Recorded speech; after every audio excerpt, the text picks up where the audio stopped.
Bonsoir et bienvenue sur Tourisme TV. Quel genre de voyageuse êtes-vous? Je suis une voyageuse à 360 degrés, c'est-à-dire que je suis capable d'aller dans de très très beaux endroits, des très beaux hôtels, me prélasser au bord de la plage, et puis je suis capable aussi d'aller marcher pendant des journées avec un sac à dos et à la découverte d'un pays. Donc j'aime tout. Quel est le souvenir de voyage que vous avez en tête là? C'est des souvenirs récents. Il y a l'Argentine, Buenos Aires, il y a Bali, il y a l'Italie aussi que j'adore.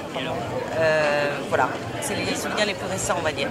Et connaissez-vous déjà votre prochaine destination? Non, cet été ça va être assez tranquille, hein. Je ne vais pas beaucoup bouger et je ferai, je pense, un grand voyage l'année prochaine. Mais là je suis en train d'organiser justement pour mes vacances.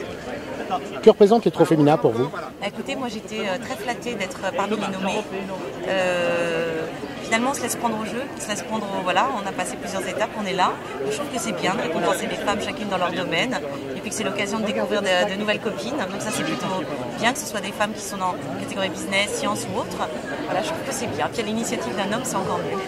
Passez une excellente soirée et à bientôt, j'espère. À bientôt, merci. Merci à vous. Merci. Que la gagnante du Trophemina 2011 est Sandrine Quétier.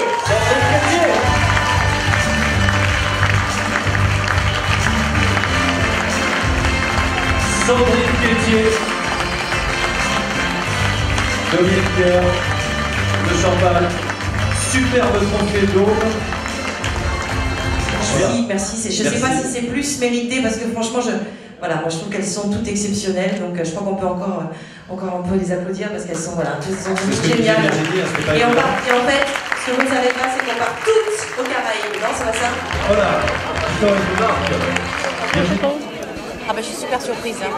Déjà quand j'ai eu le prix dans ma catégorie, bon j'étais surprise, mais alors le grand prix, parce que je vois ces femmes à côté qui sont chercheurs, je vois la jeune femme qui avait gagné la culture, enfin toutes, je les trouve quand même très pointues et c'est mon petit complexe lié au fait que quand on dit qu'on est animatrice à la télévision, souvent on demande des filles dans la rue qui se veulent faire plus tard, je vais faire animatrice comme si c'était, voilà.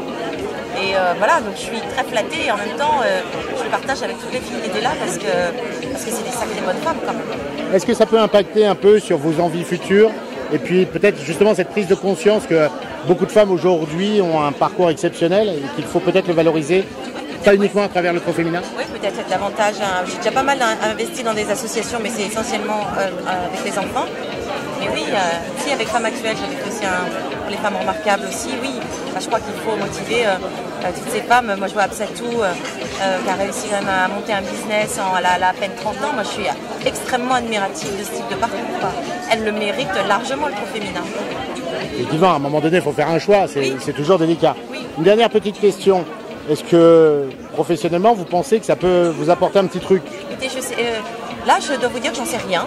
Certainement, en tout cas, je vais prêcher la bonne parole du Trophemina. Parce que je trouve que, c'est super, on se fait des copines. 2, on rencontre des gens sympas. Et puis, voilà, il y a une vraie reconnaissance des femmes qui bossent et des femmes qui ont des rêves et qui vont au bout. Donc, pour ça, je vais prêcher la bonne parole du Trophemina. N'hésitez pas, on vous écoutera avec attention. Merci beaucoup et félicitations. Merci à vous, merci.